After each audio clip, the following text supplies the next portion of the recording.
This is the recap episode, a weekly podcast about exploring and analyzing reality TV season by season. I'm your host, Walker, and I use my social science background to investigate reality TV shows to uncover what they have to say about their casts, as well as the experiences of the people who made the shows themselves. For this week's episode, I'm back with season 2 of MTV's Jersey Shore. Now, if you'd like to learn about season 1 of Jersey Shore, then I recommend going to listen to my episode on that season and exploring that. It's a pretty good one, but I'll recap a little bit of season 1 for you, what you need to know before getting into season 2. But before I get into any of that, let's talk about where season 2 came from. So after the success of season 1, MTV really wanted to keep up the momentum and continue Jersey Shore with a new season. Originally, the plan was to bring in a whole new cast and have them live in the exact same house as season 1, the summer share house in Seaside Heights in the Jersey Shore. However, MTV found that the fans really latched on to the personalities shown in season 1, particularly Snooki and Mike, so they kept the original cast for season 2. However, it was winter up in the tri-state area, up in the New York metropolitan area and the New England. There was no way they could just go down to the shore again, not when Snowmageddon was even happening, to start filming, to be ready to put out another season so soon. So, MTV had the cast come down to Miami for the second season of the show. They filmed from March to May in 2010 in the South Beach neighborhood of Miami. And this, we're in the second season of the show, so things gotta change, right? Everyone knows, both the producers and the cast and everyone behind the show, they all know that season 1 was a success. So they want to keep this, success rolling. They want to keep the money printing. So the producers gotta step things up, the editors gotta step things up, and the cast, they really just got to, keep being themselves. But of course, they're going to be changed a little bit once they start getting a taste of just what this show could be. And I will say it didn't quite hit them in this season yet, the kind of fame of being reality TV stars and how that kind of changes things in their approach to the show. But you can see the inkling of it there. For example, in season 1, none of the cast members got paid for doing the show explicitly. They got paid for working at the t-shirt store that they all were required to work at, which they got $200 a week for, which really isn't that bad. And they got that for free housing as well. But they weren't really paid explicitly anything for doing the show. Season 2, however, cast got paid this time. They all got $100,000 for filming season 2. So, $100,000 to hang out in Miami, make good TV, party it up the whole time for, 6 weeks? Not a bad deal. So, to briefly review what Jersey Shore is even about, the entire point of the show is getting these 8 Italian-American stereotypes strangers to come together, live in a share house for a summer, take away all of their entertainment except for the ability to get completely wasted and go party and hook up with whoever they want, and then film it and turn it into TV entertainment. And you know what? It works. It was a good formula back in 2009, and I'm going to say it now, watching it so many years later, it's still a pretty good formula. Granted, I do say that as a reality TV fan. It's a documentary-style show, so we're really just following these 8 people in their day-to-day experience in life. And like I said, season 1, we were in the Jersey Shore itself. Now for season 2, we're a little fish out of water down here in Miami. But the Miami club scene is pretty good to our Jersey Shore 8 here. So they adapt pretty quickly.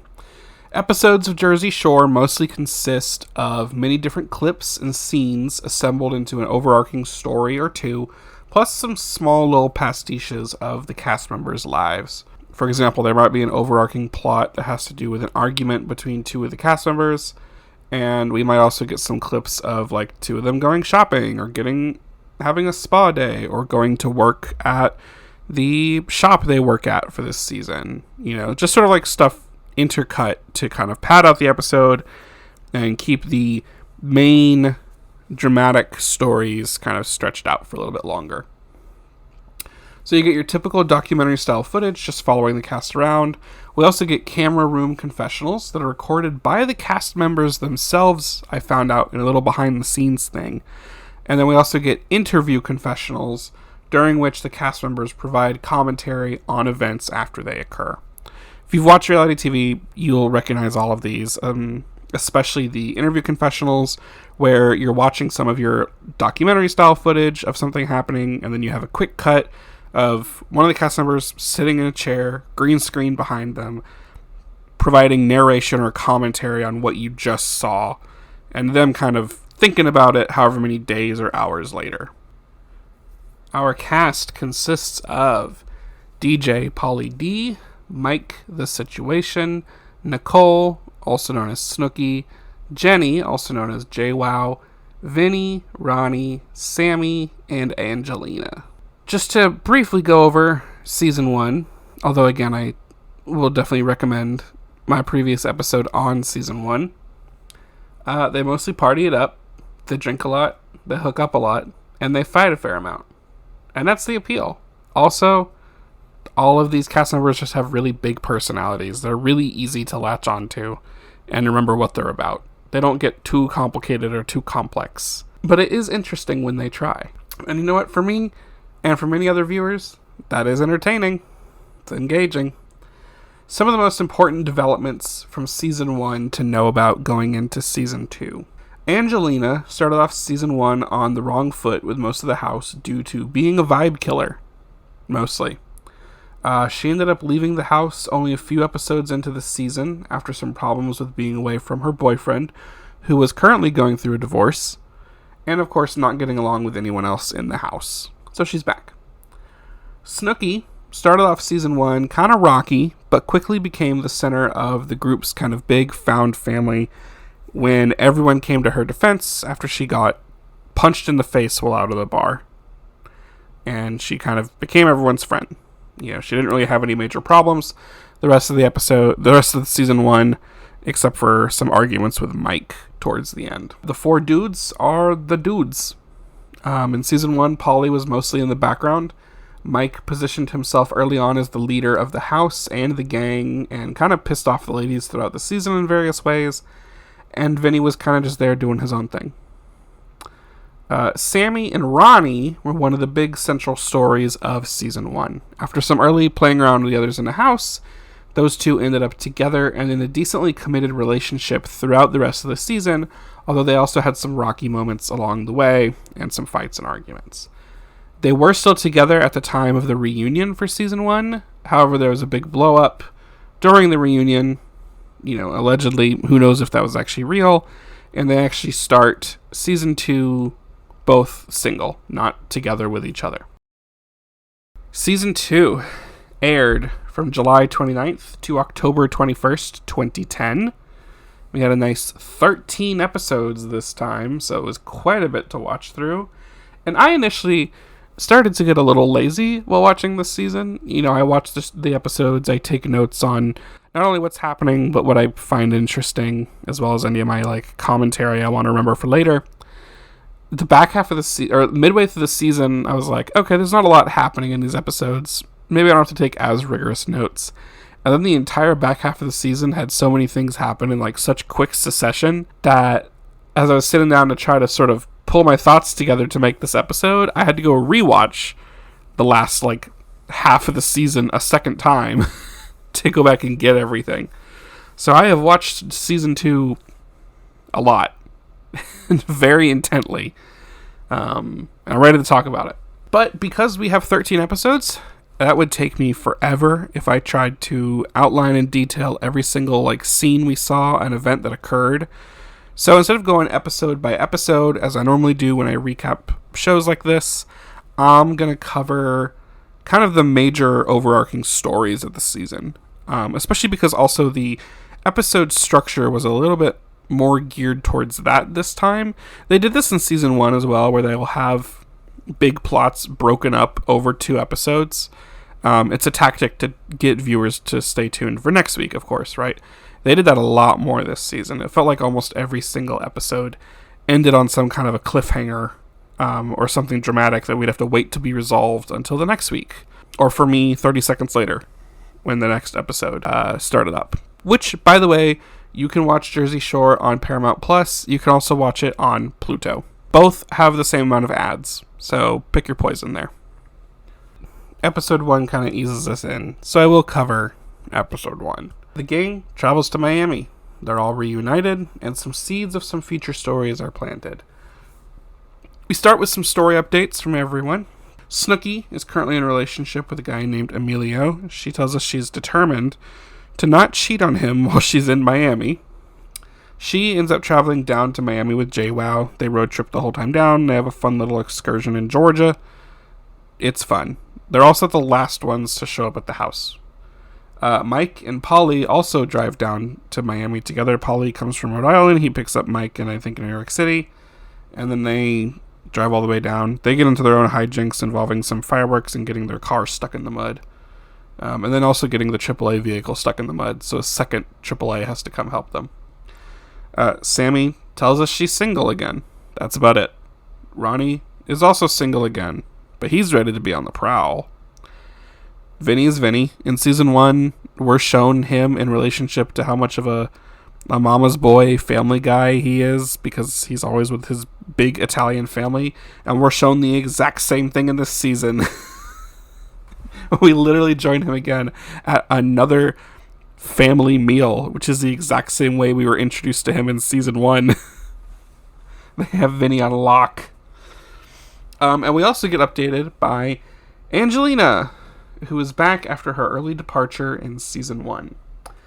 Once they get to Miami, there's many happy reunions. Of course, Angelina's return surprises everyone.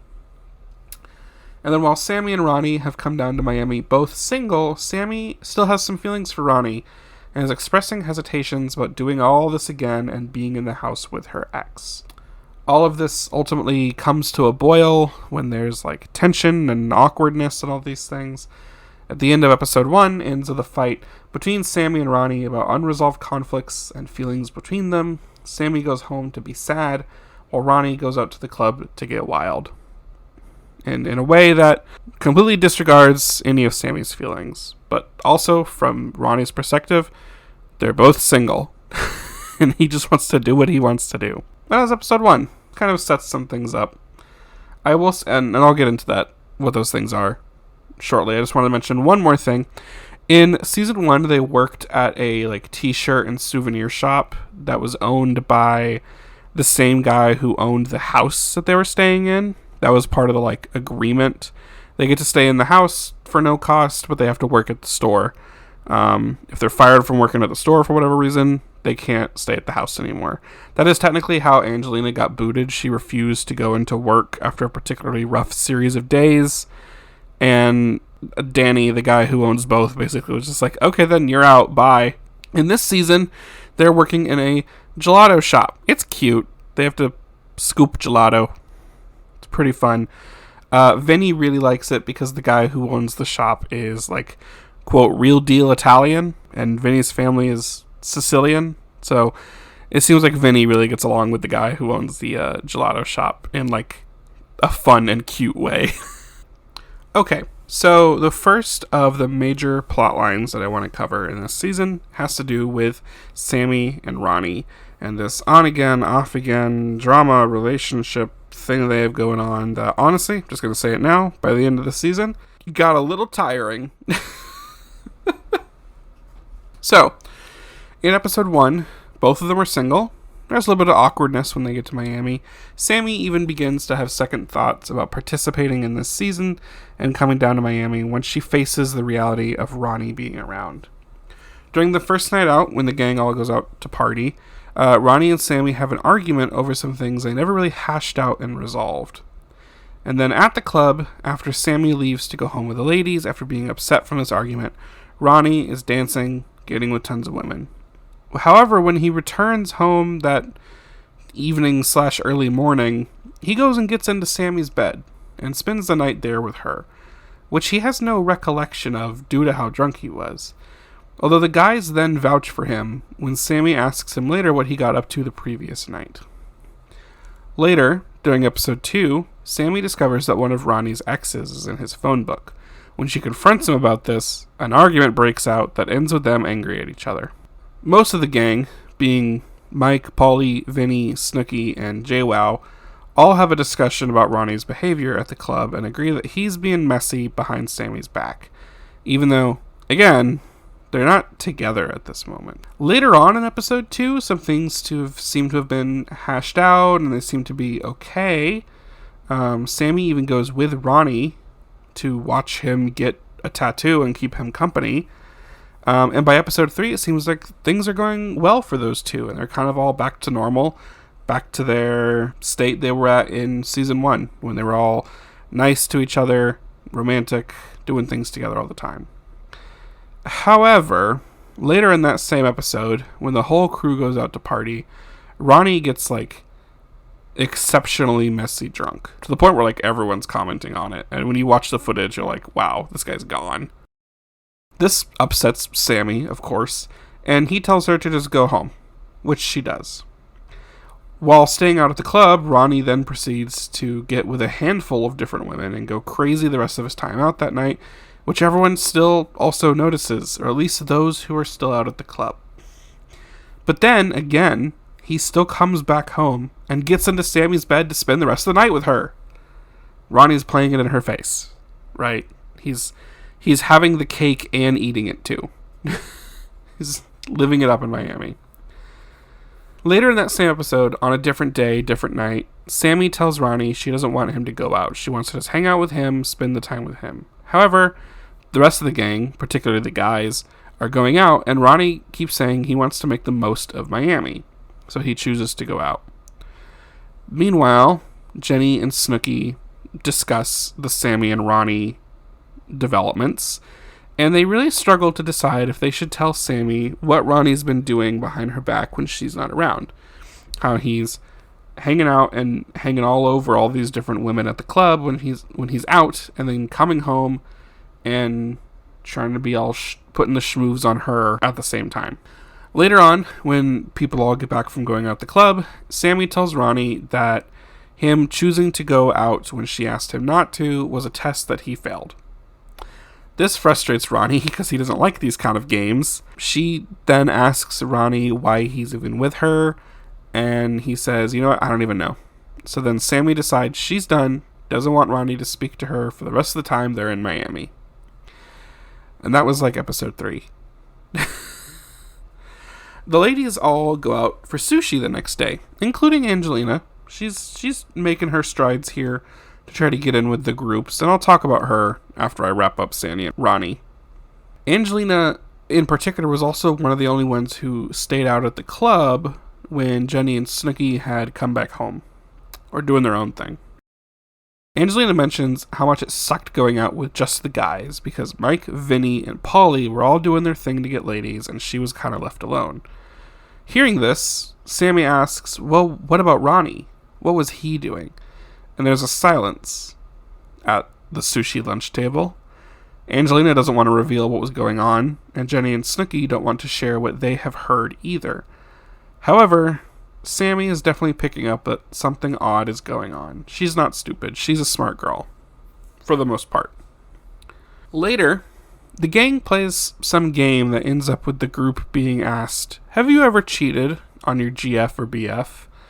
And an awkward silence ensues. Mike tries to get everyone to move on in this little game, but Sammi is more skeptical now. Outside the house, just hanging out, the dudes chat about Ronnie and Sammi, and Mike says it's only a matter of time before everything comes out. He also offers us in a confessional an assessment of Ronnie. He says that in Jersey last summer, Ronnie was all over Sammi. However, in Miami, he wants to enjoy the scene, but he needs to give up Sammi to do that. Angelina, JWoww, and Snooki end up going out together, in part to discuss how to break all of this news to Sammi about what Ronnie has been doing, being sleazy, being shady, all these things behind her back. And this also officially begins our next main plot for the first part of the season. JWoww, as far as I understand the situation, conjures up this idea of writing an anonymous note to give to Sammi, which she also makes very clear to Snooki and Angelina that the guys cannot figure out about who wrote the note if they're going to do this. Later on in episode 4, Snooki and JWoww go to a cyber cafe to write out this note. Because remember, they don't have any access to technology. They don't have phones, they don't have computers, they don't have TVs. Their only entertainment is getting drunk and hanging out with each other and going to the club and partying. So to do the note, they had to go to a legit cyber cafe, which was very fun to watch. So this note, I'm just going to say, is one of the most iconic things to come out of all of Jersey Shore, and it's probably one of the most well-known moments of this season and the show in general. While JWoww speaks, Snooki types. And I want to read the note to you now because it is so important for the culture. Sam, the first night at BED when you left, Ron made out with 2 girls and put his head in between a cocktail waitress's breasts. Also was grinding with multiple fat women. When you left crying at Clutch, Ron was holding hands and dancing with a female and took down her number. Multiple people in the house know, therefore you should know the truth. Use this information wisely. They typed that up, they printed it out, and now they just have to decide when and how to deliver this note. And it's very important to remember here for the future that Angelina very notably stayed out of writing the letter. It was Jenny and Snooki that went to the cafe to write up the letter, although Angelina did play a hand in coming up with the idea. In episode 5, Snooki and Jenny end up sneaking the letter into some of Sammi's stuff for her to find. When she discovers it the next day, a storm begins brewing inside the house. Sammi asks Vinny about what the letter says. He plays dumb, and he says he doesn't know about what Ronnie's been doing. She then goes to ask Paulie. He lies about not seeing Ronnie doing everything claimed in the letter. Sammi tells us, confessional, that she's not stupid. She knows the guys are going to cover for each other. Which is exactly what happens next. Vinny goes to find Ronnie to inform him of this note and its existence, which obviously upsets Ronnie.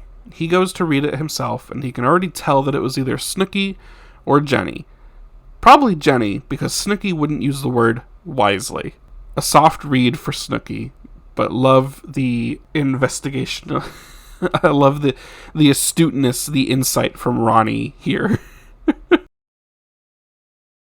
With Sammi, Ronnie tries to address the contents of the letter and the events that were outlined, but Sammi is not hearing him out. He's getting complete silence from her, literal cold shoulder.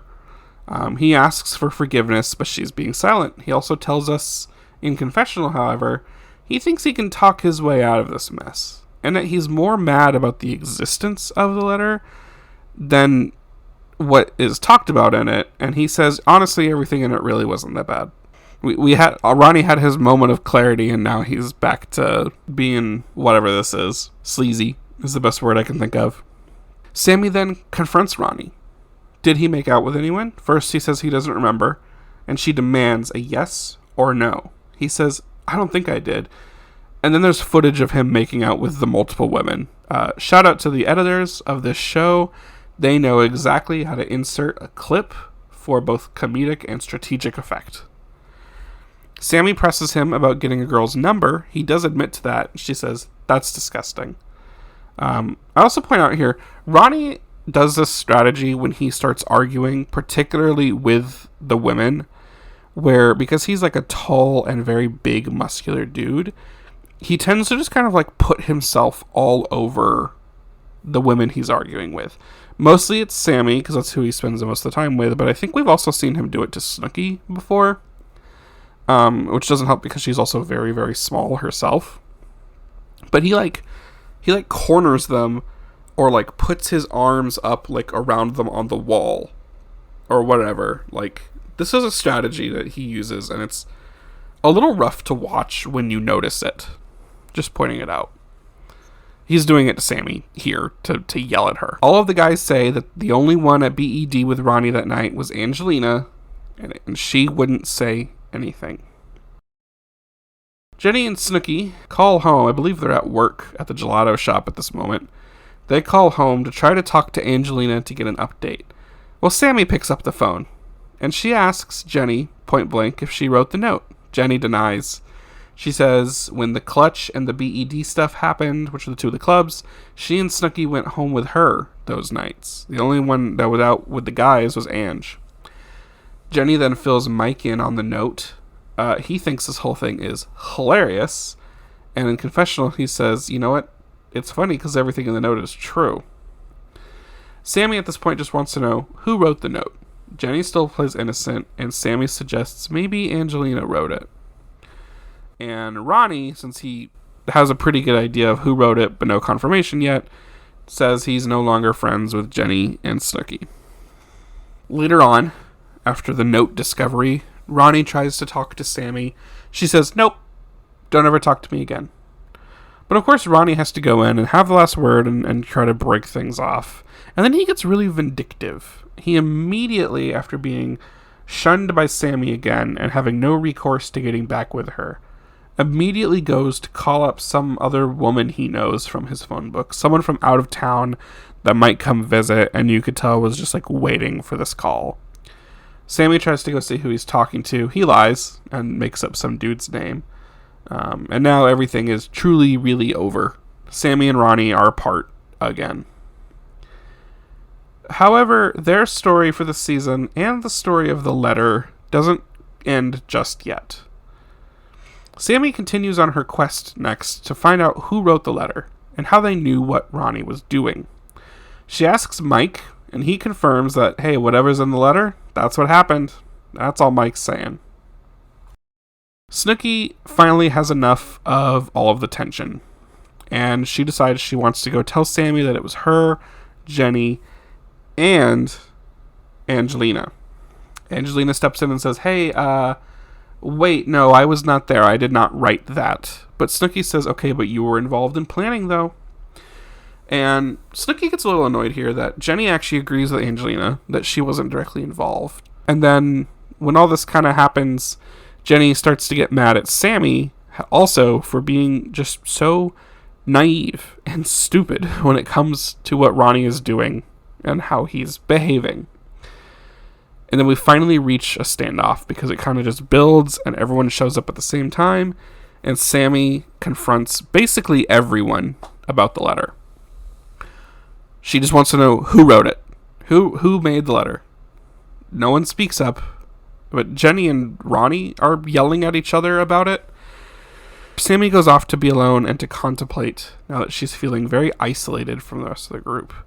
And she also comes to tell Snooki and JWoww that she hasn't really been opening up to them lately because she's been all out of sorts, a little stressed about doing all this, and though she was already feeling alone, but now she feels even worse. Later, for some reason, Sammi and Ronnie end up talking a little bit about this whole situation, and he starts to take this angle of him and her against everyone else. But Sammi, smartly, doesn't want to deal with him either right now in this weird, manipulation tactic. A little bit later, Sammi and Angelina have a work shift together. They bond a little bit, and Sammi shares that she considers Ange to be her closest friend in the house right now. After which, Angelina then reveals that it was Snooki and Jenny who wrote the note. At the house later, there's a huge fight after Angelina incites some gossip and some shit-talking. During this fight, which got physical between Sammi and Jenny, and they had to be physically separated, Snooki and Jenny do come clean about writing the letter. Sammi turns on both of them completely, and then the two end up regretting trying to help her at all, because after all this, Ron is still playing her, and now somehow she's been driven even closer to him. After all this fighting, we get to see Sammi and Ronnie go out for a little romantic dinner, mostly because he's trying to lock in her coming back to him, but Sammi does take this time to thank Ronnie for sticking up for her during this big fight. The letter continues to lead to a really big divide in the house. Mostly Sammi and anyone who is behind her, and Ronnie by extension, versus Jenny and Snooki. By the time we get to episode 9, this is when we get another true check-in on this relationship. Between the letter reveal and then, we did get to see them having a good time together, such as going on a double date with Angelina and one of her men, Jose. And then in episode 9, we do get a brief moment in which we learned that Sammi and Ronnie are doing well together, and they feel like they did back when they were in Jersey the previous summer. When we get to episode 12, there's a little bit of an argument, for no good reason at all. Sammi claims that one of Ronnie's comments showed that he's still thinking about his ex. Honestly, this just felt like Sammi looking for problems, and it was all kind of smoothed over pretty quickly. In the very last episode, there's some very, very brief arguing between them about where the relationship is at and where they stand. And I say arguing because it truly did actually feel like them arguing with each other. It wasn't just a simple so what are we kind of thing. It was what are we and what does it mean kind of thing. So, and that's mostly it for Sammi and Ronnie all season. Relationship drama, the letter, fights pushed them closer together, so Snooki and JWoww's plan did not go off as how they wanted it to. And honestly, I'm just going to say it, they were kind of really annoying. Sammi is being played and also being something, and Ronnie is being sneaky most of the time. So, not the greatest, or the most entertaining thing to see when it would come back around. One of the other main overarching plots follows Angelina. Again, she left early in season 1, so how does she stand with the rest of the gang who had their own adventures without her? How will she fit in with the group? In episode 1, we learned that Mike and Polly had been in touch with Angelina between the seasons, and they mentioned going down to Miami, so she's coming too. I'm sure that production simply wanted to give her another shot because she made good TV for her brief appearances. She stirred up fights and was memorable even though she left. So who knows what the actual story is here. It could be both, honestly. When Angelina arrives to the share apartment in Miami, Mike and Polly are surprised to see her, and they try to give her some advice on fitting in, particularly needing to earn the ladies' respect. This is a huge uphill battle for Angelina, because the ladies themselves are not super excited to see her in Miami, and in fact, none of them even greet her when they all arrive at the house and are being reunited with everyone else and checking out the digs and everything. However, Angelina always really seems to believe that she never did anything wrong to any of them. So why are they treating her like this? Unfortunately, Angelina does something wrong almost immediately. She ends up sparking an argument during the gang's first night out after trying to be part of JWoww and Snooki, trying to get Sammi to open up about her problems. Angelina kind of just tries to insert herself, and everyone just kind of snaps at her. In episode 2, there's a really big vent sesh about things Angelina said between Snooki and JWoww, which leads Snooki into confronting Angelina about talking shit behind Snooki's back, particularly between the seasons and back up in New England and the North. Angelina denies this accusation, of course, but it ends up as a very entertaining argument for all the guys who are also just kind of out there watching this go down. Towards the end of episode 2, after a big night out with the gang, Angelina is very, very drunk. It ends up inciting an argument with Polly about him dancing with an engaged woman. Polly tries to walk away because, hey, he's just doing his thing, but she keeps pressing and being really annoying about it. And this ends up with Polly actually blowing up on her in a way that we've yet to see Polly do in the show so far. Granted, that's only season 2, episode 2, but in season 1, Polly was always really calm, really chill. He's kind of in the background a little bit because of that. He's not the one causing fights or drama or getting involved with it. He was just kind of there to have a good time. So to see him literally explode on Angelina was a surprise, to say the least. This didn't really get through to Angelina though, because again, she was really, really drunk in the moment. Polly tries to the walk away and all this, and it just goes very south very quickly. Paulie ends this episode. He already wants her gone, and Mike basically agrees with him. This fight is what was stretched over episode 2 to episode 3. I mentioned earlier they like to break up a lot of the drama between episodes to keep the audience wanting to come back the next week. So we pick up episode 3 with the kind of conclusion of this argument fight between Angelina and Paulie. JWoww ends up getting involved a little bit because she just like woken up from all the yelling. And at this point, this is when Paulie and Mike are already like, we want her gone. We want her out of here. Near the start of episode 3, Angelina attempts to apologize to Paulie for all this, but this bombs horribly because she doesn't want to have to take responsibility for what she says and does when she's drunk. And she also just can't accept Paulie's resolution of them just staying away from each other, doing their own things, not getting involved. She really wants to be absolved of everything and set herself in a way where she can do no wrong. So later on, a little bit later, Mike attempts again to resolve the Angelina problems for everyone's benefit. He approaches the other ladies and says, hey, you got to spend time with her, because otherwise she's hanging out with the guys and she doesn't always mesh well with their activities. His example is, what's she gonna do? Come to the gym with them and just sit around?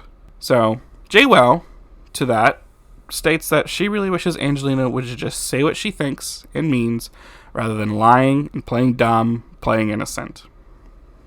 Mike makes a point of inviting Angelina out with the whole crew in episode 3, which surprises her that people are wanting her to be involved.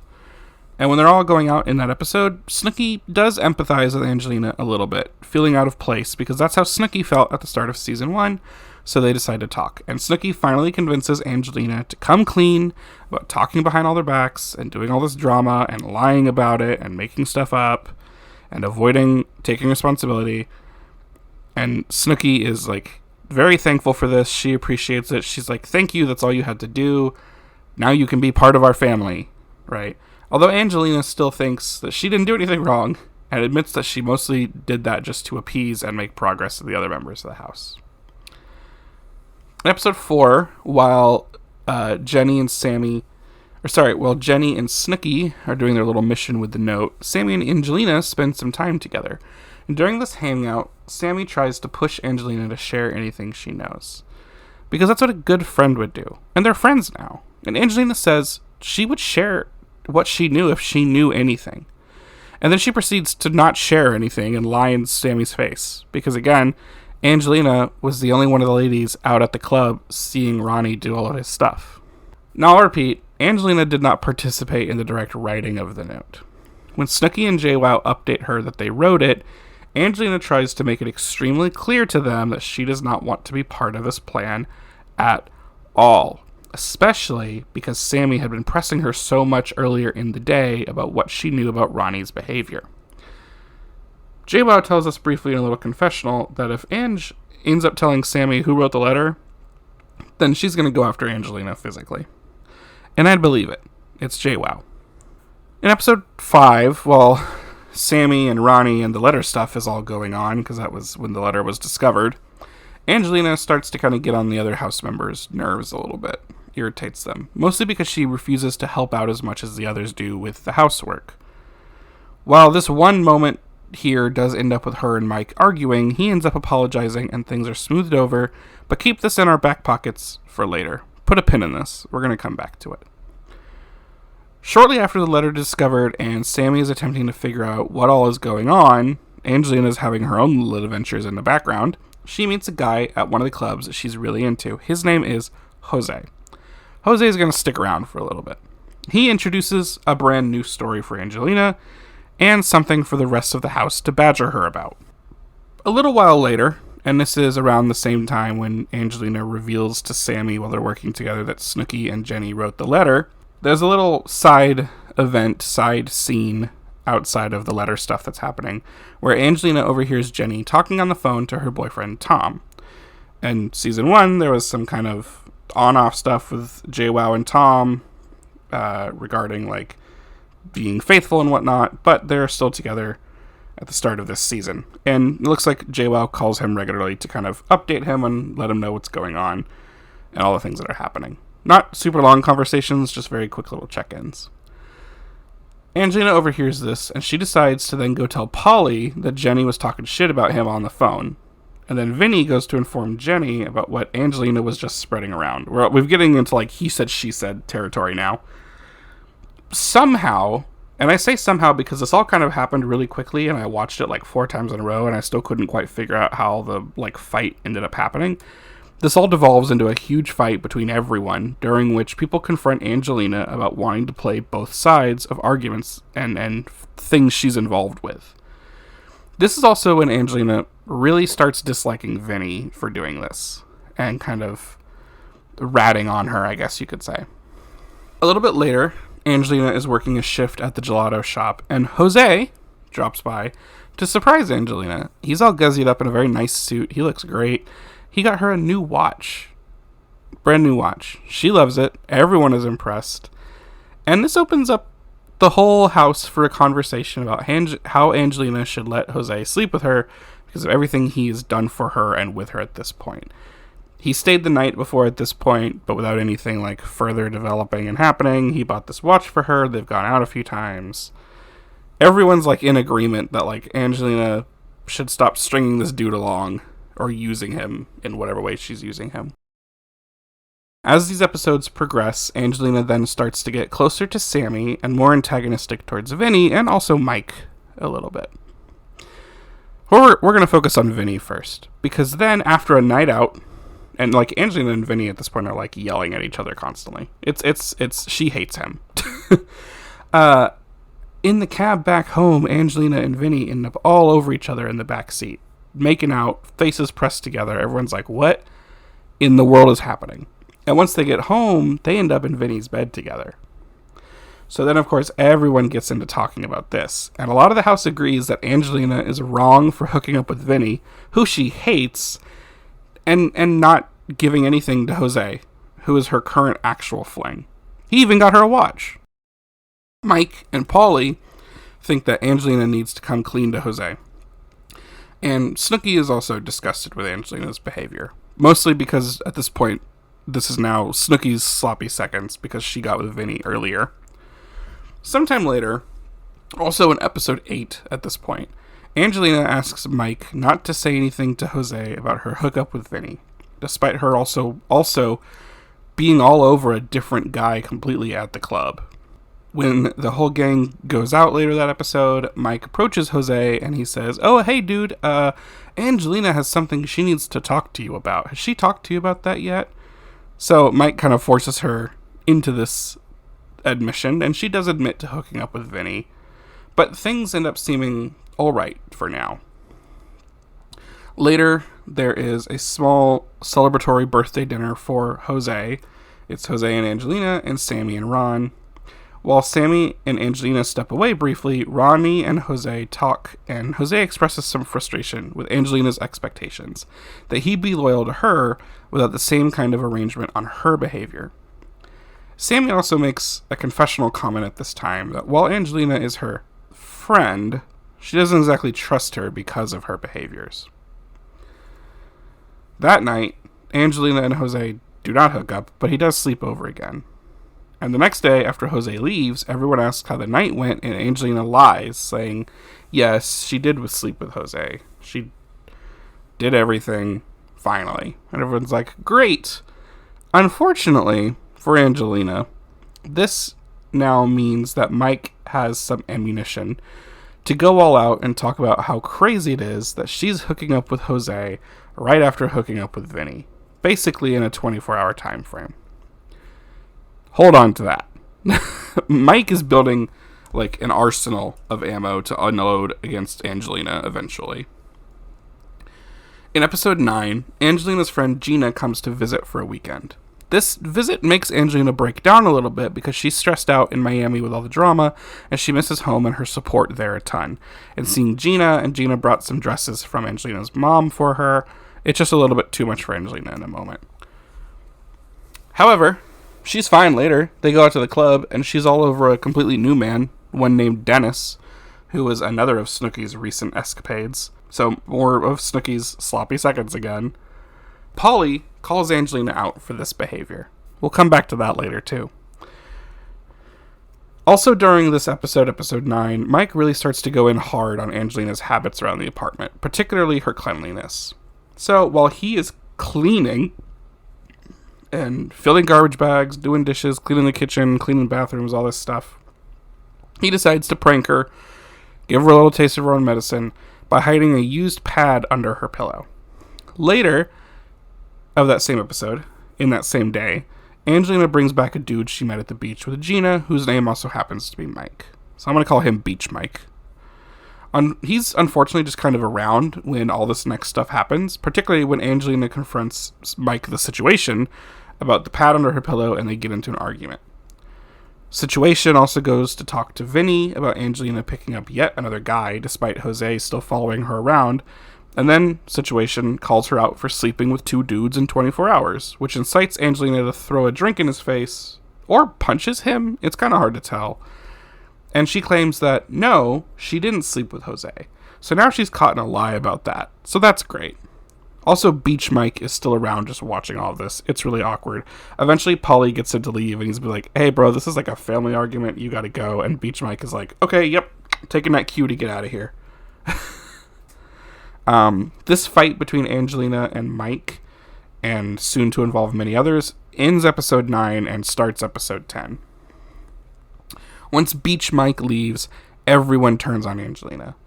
Situation Mike says she's really crossed the line. Polly astutely tells us that everything that has happened to Angelina around this house, she has brought upon herself. Angelina finally decides these people are not her true friends at all, not even Sammi. So she's struggling. Jenny, for some reason here, has a brief moment of empathy, saying that, hey, Angelina's been through a lot, she's toughed it out, she deserves her spot in the house, given all she's been through, and she tries to convince her not to leave immediately, and Angelina is appreciative of Jenny's kindness in the moment. They do also both briefly bond over punching Mike, because Jenny punched Mike twice in season 1, when they were in Atlantic City. Much later, crew goes out again. Angelina tells Jose that she almost left Miami earlier in the day. And he's like, wow, really? When the gang comes back from going out, Mike is in the communal smush room with a lady he's brought home. And for some reason, Ange and Jose decide to sleep in Mike's bed. Not maliciously, they just chose to do that for some reason. Couldn't exactly remember why. Mike, of course, discovers this later, a little bit like through the night. Jose is apologetic, and then later thankful for Mike for letting them stay in his bed after he finds them, but Angelina says nothing to Mike about it. It's the end of the weekend for Gina. Remember Gina? She's still here. She's witnessing all of this. Gina heads out, and when Angelina returns inside, Mike is still going off about his bed being used without asking.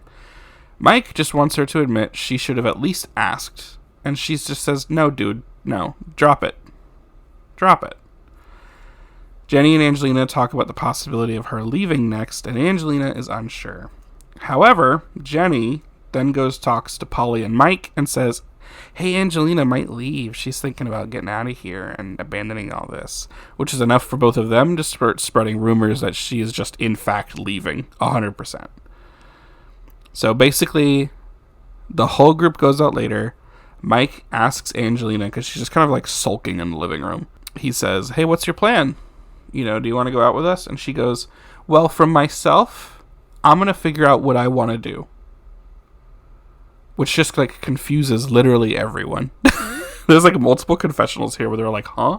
What? Why is she speaking in riddles? And Mike says, you know what? I'll speak for everyone. You can leave. Angelina asks, anyone else? To complete silence. So the gang goes out, sans Angelina, and when they return, Snooki brings back Alex, who Angelina had her eye on before. This is one of the random men she was all over at one of the clubs.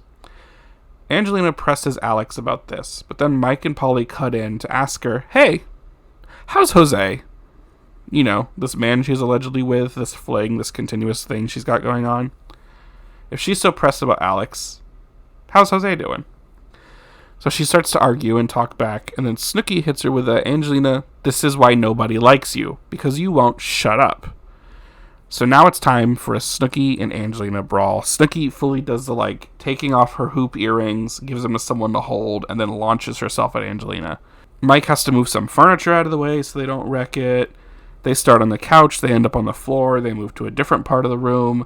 They're broken up at one point, and then Angelina launches herself back at Snooki, so there's a second round. Eventually, it's finally broken up. Angelina starts gathering her stuff to leave, during which she tries to tell Sammi and Ronnie she thought they were her true friends, and both of them back out of that immediately. They're like, nope, no, we're not part of this. We don't want anything to do with you. So, Angelina is then officially out early again. She made it through 10 episodes this time, and about 4 or 5 weeks of living in Miami with the other 7. But she is donezo. There's only 2 other kind of overarching plots that I really want to talk about and mention, but they're not nearly as big as Sammi and Ronnie in the letter and Angelina's downfall. The first has to do with Paulie and Vinny, both of them. Paulie really seems to have come out of his shell in season 2, or at least something has changed. He's more energetic, loud, engaging, and he has moments where he's like genuinely angry at other people in the house during arguments. Complete kind of contrast to what he was like in season 1. In season 1, the biggest drama with Paulie was the stuff around Danielle, this woman that he was seeing off and on, that the show edited to make look kind of like a stalker and put her in a bad light, although that's not the true story of what was going on there. In this season, we got to see a lot more of Paulie's personality. He participated in a lot more things, and he was much more vocal and made his opinions much more known. Vinny kind of carried on from season 1 personality-wise. Does seem like he seemed a little bit more confident in season 2, just kind of in general, which is cool to see. A neat little growth there. For both Paulie and Vinny, first half of the season focus on their sexual escapades and conquests. Paulie had some successful hookups, and Vinny even gets with Snooki at one point, followed of course by Angelina. At some point, Paulie meets this girl, Rocio. It seems he likes her a lot, but not enough to stay committed to only her, as Paulie continues to creep and hook up with as many ladies as he wants. But they do go on dates, they do hang out a lot, it's all cute. In episode 8, Vinny meets a woman that he is immediately smitten with while the gang is out at one of the clubs. Her name is Ramona, and she gives Vinny the runaround for the rest of the season, which would be like 5 more episodes. Vinny has to go through multiple attempts to get her to come hang out, go on a date, even try to go on a double date with Paulie and Rocio at one point. This doesn't happen. Eventually, he's finally able to kind of get her to join him for some activities. At one point later on, Mike attempts to steal Ramona away from Vinny while the gang was all out at the club. A very similar tactic to what he did in season 1, where he successfully stole a woman away from Vinny while they were all hanging out at the club and partying. But Ramona actually turns Mike down, which turns Mike into a little bit of a sourpuss for the rest of the time in that episode. And kind of makes Vinny a little bit of a target of Mike for some of his comments later on. In all, I just kind of bring this up to Paulie and Vinny in this season having spent some time getting ladies for hookups, but also getting ladies for something a little more serious, at least for their time in Miami. Now, there's rumors online that both Ramona and Rocio were kind of planted by production for Paulie and Vinny to have these storylines because there wasn't a lot else going on with them, at least not to the same scale as Sammi and Ronnie and Angelina, Mike getting involved with literally every problem. And I haven't really mentioned, like, there wasn't a huge overarching plot for Snooki nor Jenny, but they were involved in, like, everything else. So they were always there and always part of the action. The other final overarching plot thing is just Mike, our guy of the situation, just kind of being annoying. He instigates drama, and he's also kind of off his game and making things kind of like worse and bad for everyone around him. It starts off to the point where everyone can kind of like brush it off about him just kind of like having his fumbles and whatnot. But then it does get to the point where like he's stirring the pot, he's trying to start shit up. Other people at the house are calling him out on it, or telling other people like, don't listen to Mike, he's just trying to make things like more difficult and more complicated and stir up conflict.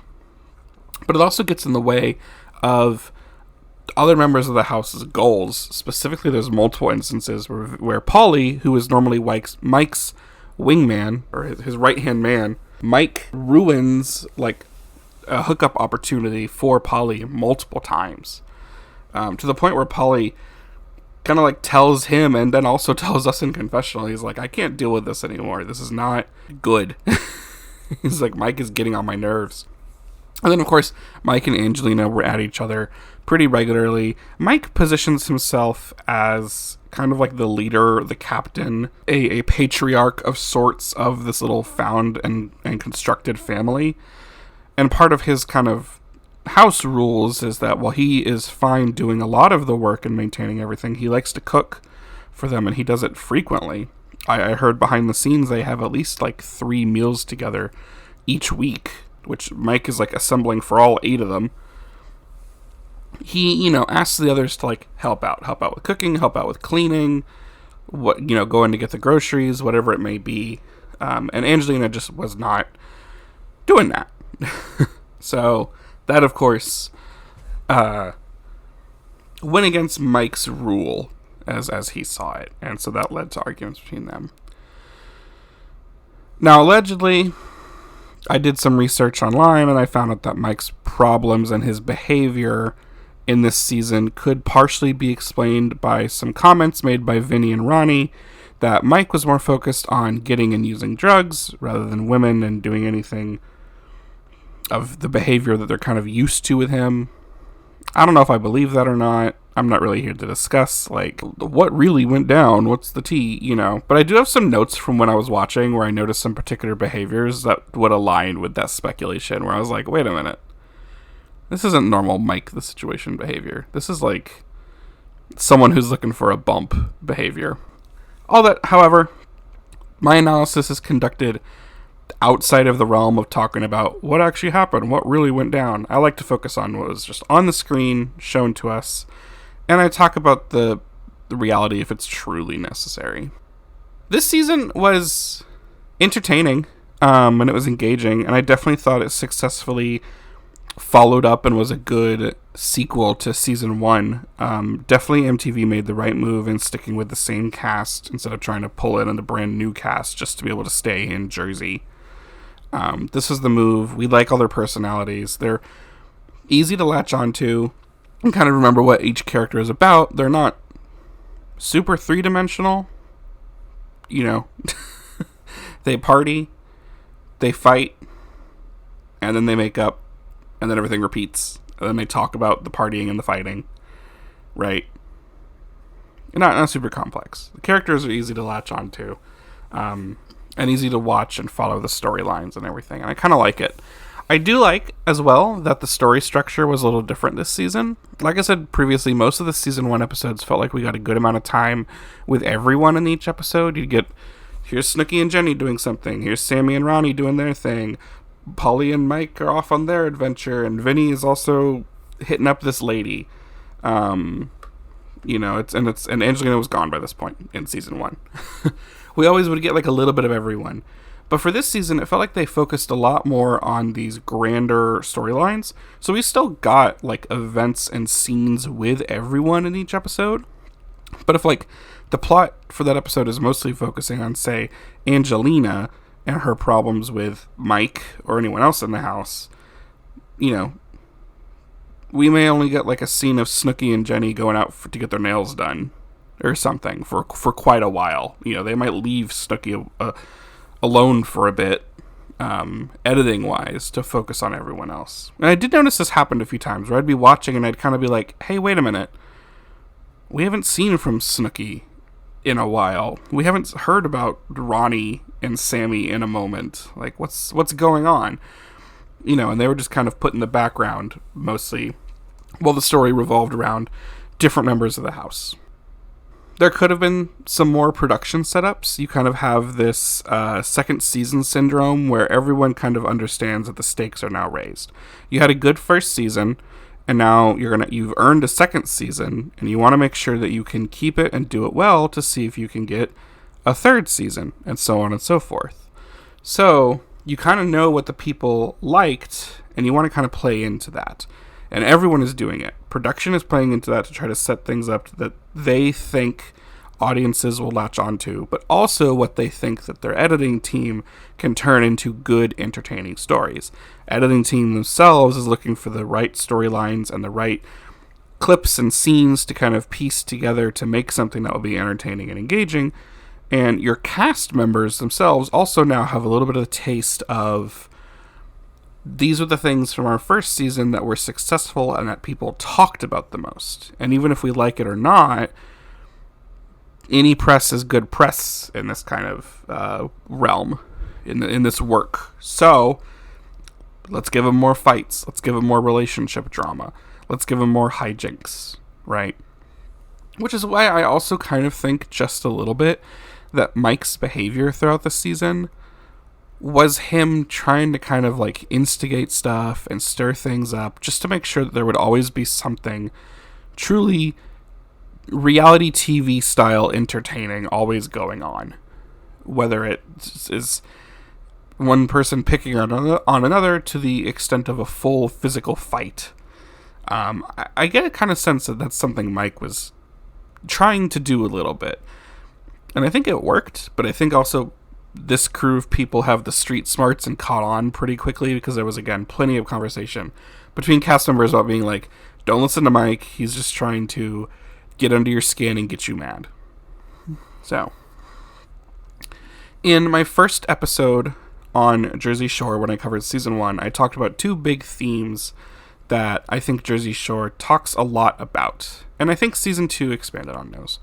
The first one is ideas of masculinity, and this show shows us a lot of what this particular group of people and men in this culture, this subculture, you could say, have for their ideas of masculinity. And for the season 1, I talked a lot about how it's centered around like conquest, both of things, but also of women in both like sexual and romantic aspects.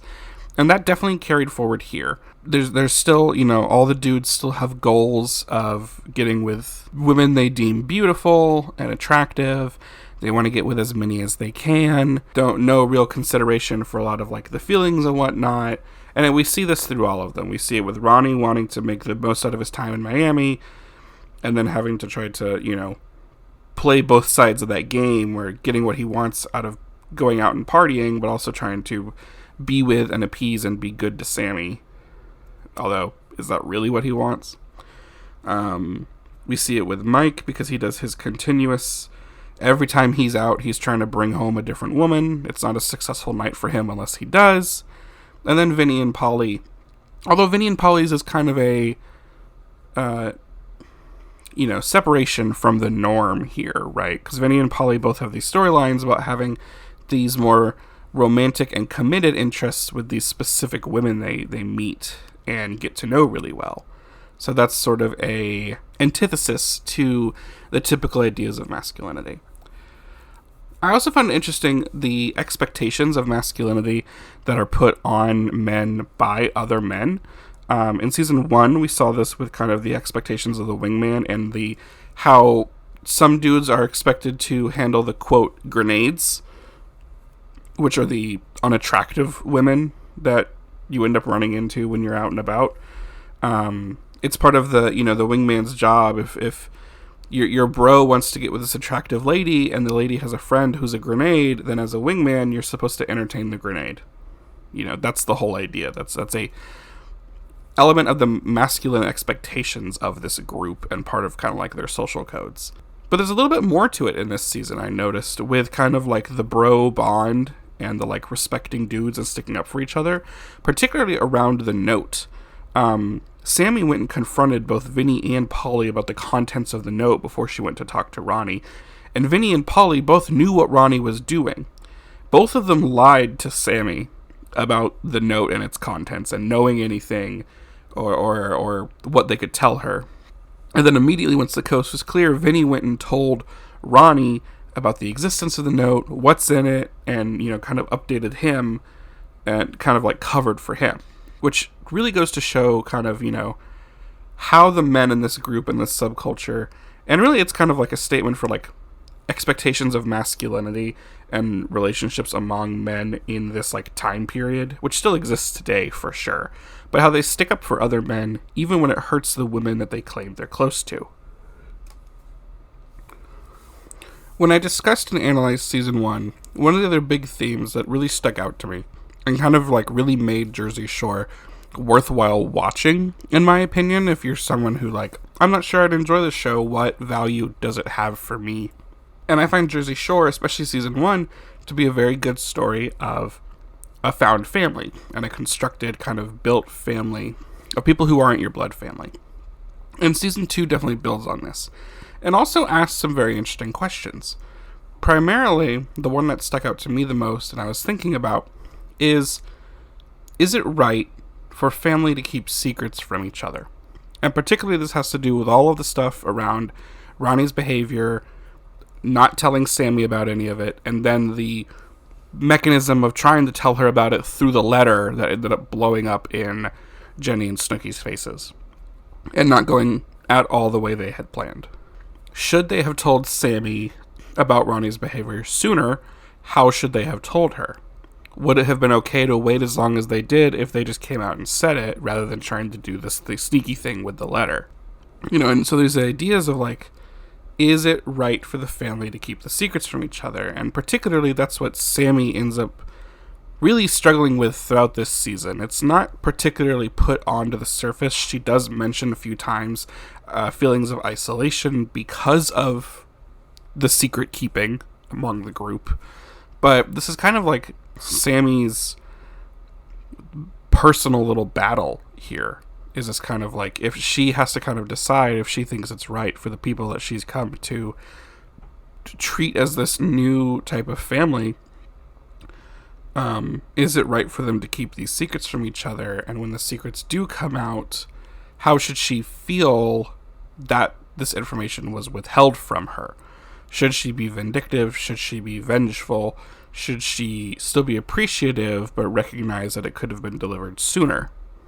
These are tough questions, and they don't really have a clear answer. And I think that's what Jersey Shore, for me, is really interesting to like think about as you watch it, is these 8 people, you bring them together, you force them to live together for 5 to 6 or 7 weeks.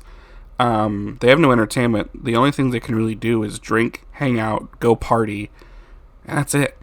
They get like one kind of private personal phone call home a week. Everything else is kind of like out in the public, so if someone wants to talk to their family back home, they got to do it in the main area, right? Or call up a significant other to update them on what's going on. They got to do it in front of everyone. And so I think Jersey Shore has a lot to say when you kind of analyze the dynamics of the whole group and the interrelationships of these 8/7 people, about these kind of like familial structures, especially the ones that are, again, formed around groups of people who are not like blood related, who came together at a later point in their life and have now formed these very close bonds because of the experiences they share with each other. And now lastly, I just want to kind of bring together these ideas and also talk about like social codes, right? Social codes are those kind of like unsaid, unexplained rules that people follow, and that when you break them, you make a social faux pas. Everyone kind of can like, that's in the in-group, can kind of tell, even though no one really like talks about it. The secrecy of the note was kind of one like breaking of a social code. There's also the expectations of maintaining the order and the cleanliness of the share apartment. When Sammi doesn't help, or when Angelina doesn't help, or when someone leaves a mess or acts against the group in some way, right? That's a breaking of a social code that people don't appreciate, and it kind of puts you on bad terms with the group. There's a big one that intersects the ideas of the masculinity and the found family that Angelina finds herself right in the middle of kind of digging her own grave into because of this. And it also reveals a lot about like cultural ideals of masculinity and also femininity. And the idea here has to do with perceived roles within the found family structure and the relationship to the double standard of promiscuity between men and women, right? So like Mike is seen as kind of like top dog. He sees himself as a provider, not only of like food when he cooks for the family or goes to get groceries or whatever, but also he's a provider of women to his fellow men for when he arranges for women to come back to the share apartment or whatever, right? Everyone else kind of has their role in the order, no matter how big or small. Angelina is coming into the season as a little bit of an outsider and having to try to figure out a way to stake a claim into the family, which Mike and Snooki and Jenny all give her ideas for how to do that. And the first one is to just shut your mouth and apologize and just, like, be civil, which she fails at doing pretty hard. But then later on, she kind of crosses one of these social codes for the group. In particular, you know, she's with Jose, but then she hooks up with Vinny, but then she's all over Alex, and then she's all over this different Cuban guy, and then she's all over Dennis. And everyone doesn't like this, and they're talking about it. They don't like that Angelina is being this level of promiscuous and sexually free, if you will. However, of course, it is a double standard, right? Because, like, the dudes are then talked up the whole time for doing it with ladies like that, and being with one lady today and a different lady the next day, or two ladies the day after that, or whatever it may be, right? But then when Angelina does it, all of a sudden everyone's like, oh, no, that's wrong. And it's not just the dudes that are saying it, it's the ladies in the group as well. And I'd like to say that in part they are saying that.